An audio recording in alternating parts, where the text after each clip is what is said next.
Hi everybody, thank you so very much for joining me today.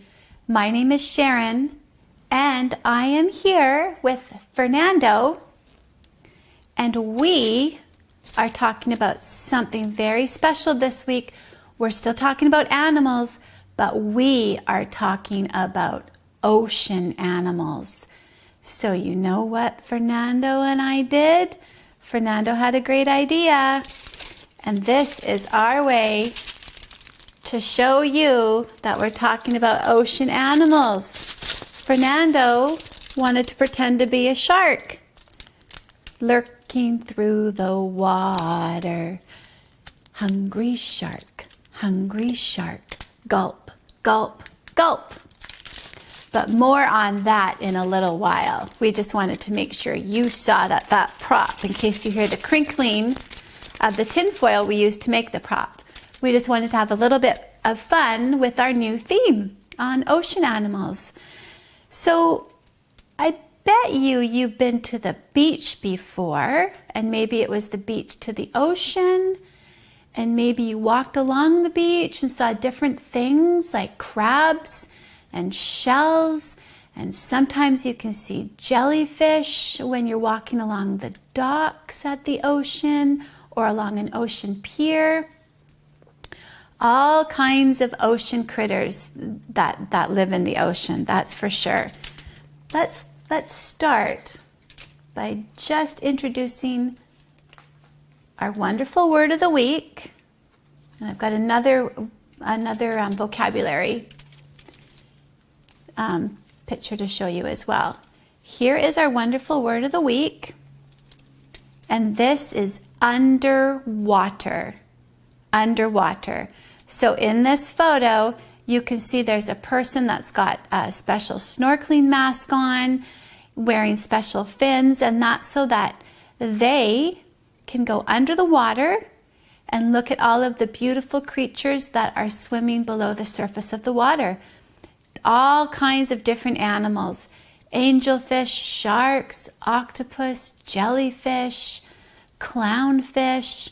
We have a story to share with you later on in our next circle time activity that displays a whole lot of different pictures of animals that live under the water, and we get to learn a little bit more about them too. But remember our wonderful word of the week, underwater. And I also wanted to pick this card out because it's a special part of an underwater area that happens in different places around the world. This is called coral reef. And a coral reef is like a shallow, shortish kind of wall that exists in shallow areas of warm waters, typically around the world. And this wall is made out of the skeletons of teeny tiny animals called coral. And it's very hard in most cases. Sometimes there's something called soft coral. But in coral reefs, it's hard shell-like material that make these shorter walls. And they have lots of places where animals can hide within their reef. So different kind of holes and dugouts, different ways in which the skeletons molded and layered on top of each other. And little tiny fish like to hide in among the coral reef. And lots of bigger fish like to come into the reef to kind of look for those little fish to gobble them up. So a coral reef is a pretty magical place with lots of colorful, beautiful fish and thousands of different animals that hide within its area. Okay, so that's just an introduction to our theme on ocean animals. Let's just start off with our greeting circle. We've got a song about fish, about 3 blue fish. So Shark Fernando, I'm just going to set you down for a minute, okay? And we're just going to start our uniting song. Okay, so we've got 3 fish here, mostly blue in color, so I figured we could use these to use for our uniting song. So it goes like this. 3 blue fish, 3 blue fish. See how they swim, see how they swim. They race down to the ocean floor. Then to the surface they come for more. They hide in the reef when they see a foe. 3 smart fish, 3 smart fish. Should we sing that one more time? I think I made a mistake on one of those lines, which is okay because I'm still learning, but I got the rhythm okay, I think. So let's try it again. 3 blue fish, 3 blue fish. See how they swim, see how they swim. Down to the ocean floor they go, then to the surface a kiss they blow. They hide in the reef when they see a foe. 3 smart fish, 3 smart fish. Okay, that's a tricky song. You have to move your mouth really fast to get those words out. But I liked it. Did you like it, Fernando? It was kind of fun. Okay, so for our calming strategy part of our greeting circle, and you can see behind me I still have the calming strategies posted. Bunny breathing, ear rub, eye rest, breathing arms, our star, which is smile. Take a deep breath and relax as you blow out the air, and that feels good. And our drain strategy. But this week, since we're talking about ocean animals, we figured we would change it up a little bit and do fish breathing. But here's the thing.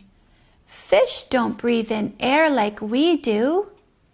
Fish don't have lungs like we do. They don't open their mouth and let the air come in and blow the air out. How do fish breathe? They still need oxygen, just like we need oxygen. But they get it not from the air. They get oxygen from the water. That's right. They get oxygen from the water. And they have special parts of their bodies called gills. And gills are kind of like little flaps on the fish's body that open up. The water can come into their body, and their body is able to pull out the oxygen, and then the water goes back and leaves the fish's body again. So let's pretend that Fernando's arms are his fins, and he's going to raise his fins to open up the gills. And we'll pretend he's got gills kind of hiding under his fins, okay? Lots of times you'll see them too in the necks of fish, or the neck region of fish. But let's just pretend gills are under these fins, okay? So we're going to take a deep breath in, and we're going to pretend water's gushing into our gills, okay? Deep breath in. The water swirls in. We rinse it around, and then we lower our fins down. And the water swishes back out. So it's kind of the same thing as breathing arms, but we could call it breathing gills and make a funny sound as the water swishes in. Okay, that sounds fun. Right, Fernando? That's a kind of different when you think about it, that a fish still breathes, it just breathes water instead of air. So for our connecting part of Circle Time, we've been taking a moment every week just to say hi to everybody out there that we have not seen, it feels like for so long. All of our friends, all of our teachers, all of our chefs, our cooks, our helpers, all of our team members at our centers, and even our other family members that we got used to seeing and forming connections with. We haven't seen them for so long, and we just want to make sure that we recognize that and that we connect with you. So we'll sing our song that we've been singing every week since. Are you ready, Fernando? Okay, let's sing it. We wish you well. We wish you well. All through the day today, we wish you well. We sure do, don't we? And we introduced a new saying too in our toddler greeting circle, and that is called air hugs until bear hugs. And what that means is maybe we'll get to see you soon, but when we see you, we're just going to pretend to give you a hug. We're going to give you a great big air hug and send a whole bunch of air your way, wrap it around our body. And it's going to be an air hug until we can actually squeeze you and hold you and give you a bear hug where we can actually touch each other again. So we'll just think of that. Air hugs until bear hugs. I like that, Fernando, don't you? It's a nice saying. It helps us remember too that we get to look at each other, we get to smile at each other, we get to talk to each other when we see each other again, but we can't quite yet touch each other. So we'll remember that. Air hugs until bear hugs. Okay, but we have a different connecting strategy that you can teach your family members. And it's, if you remember, we talk about connecting strategies as being little moments throughout the day where you can say, hey, to your mom or your dad or another family member, I like you, I like spending time with you, let's just share a moment together. And then you can exchange a little bit of an activity back and forth. And this one is called I'm Hiding. So let's just say the poem first, okay? It's called I'm Hiding. I'm hiding, I'm hiding, no shark will find me here. I'll be as quiet as I can be when any shark gets near. And when he's looked all over, around and in the nearby cave, I'll swim around from my hiding place and say goodbye with a tail wave. So I figured for this, we could use this little blue fish, pretend that he's going to hide in and amongst the coral reef that we learned about, but he's going to hide from Shark Fernando, okay? And at home, you could use different props. You could even use a blanket and cover yourself up, or cover your mom or dad or a family member up, and you could pretend to be the shark while they're hiding under the blanket. That would be a fun moment. Okay, so let's pretend this little blue fish is saying the poem. I'm hiding, no shark will find me here. I'll be as quiet as I can be when any shark gets near. Uh-oh, here comes Fernando. And when he's looked all over, around and in the nearby cave, you can't find him, Fernando? Is he hiding?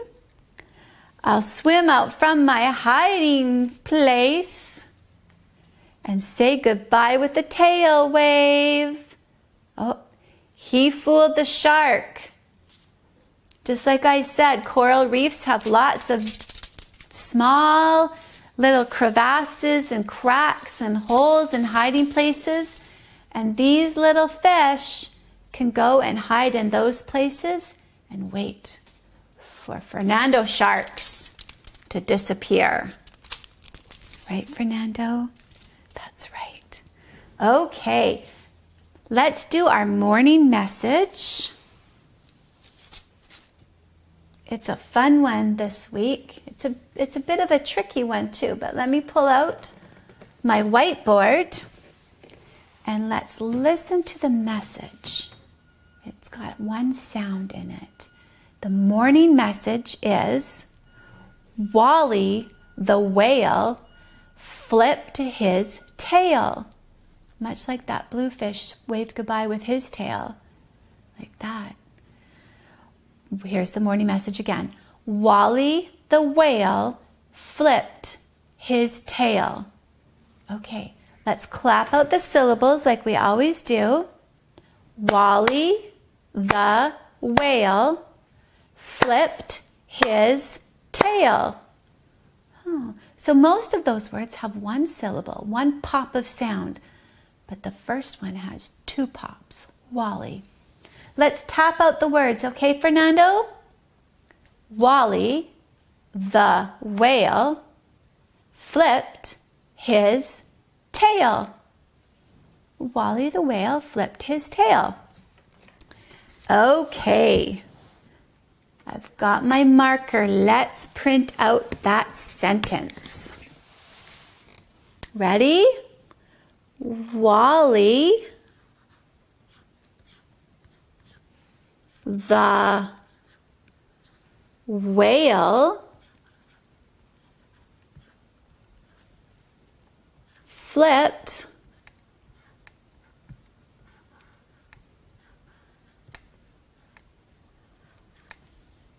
his tail. And I'll put a period there. And I started my sentence with an uppercase W because you always start sentences with uppercase letters. And you move from left to right. This first word, Wally, is also the name of something. In this case, it's the name of a whale. So we always will use uppercase letters for names of things as well. So let me get out my letters and we'll find them in our sentence. So this is the letter W, uppercase W and lowercase w. And it sounds like w. Wally the whale flipped his tail. Uppercase W right there. Wally the whale flipped his tail. W says W. That's right. Wally the whale flipped his tail. Great job. You found those W's so quickly. Let me place this back here. And I do want to talk about our commitments. Just going to pull out the commitment board for you guys to have a look at. And just a reminder of all of these commitments: thoughtful choices, helping hands, listening ears, sharing, walking feet, big voice, gentle hands. These are all the commitments that will be reintroduced again into our classrooms when children start to come back, as they already are, a little bit here and there.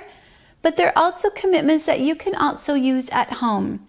Thoughtful choices, it's a matter of you thinking about, out of all of the choices you can make, what is the best one to make for your household, for your family members at that time.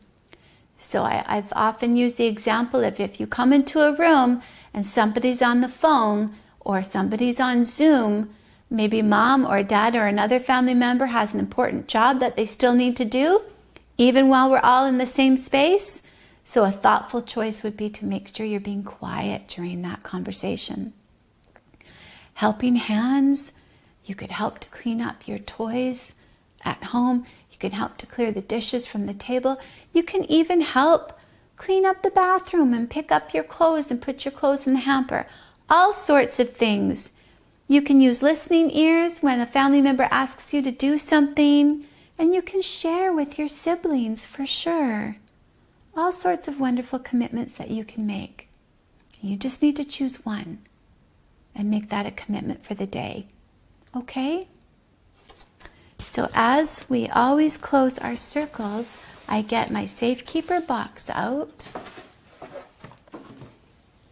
and I open it up and I'll show you the photos that we've got. Here's Max. He's Fernando's younger brother, and he likes to make the commitment to help keeping people happy. He likes to play jokes and smile and laugh a lot.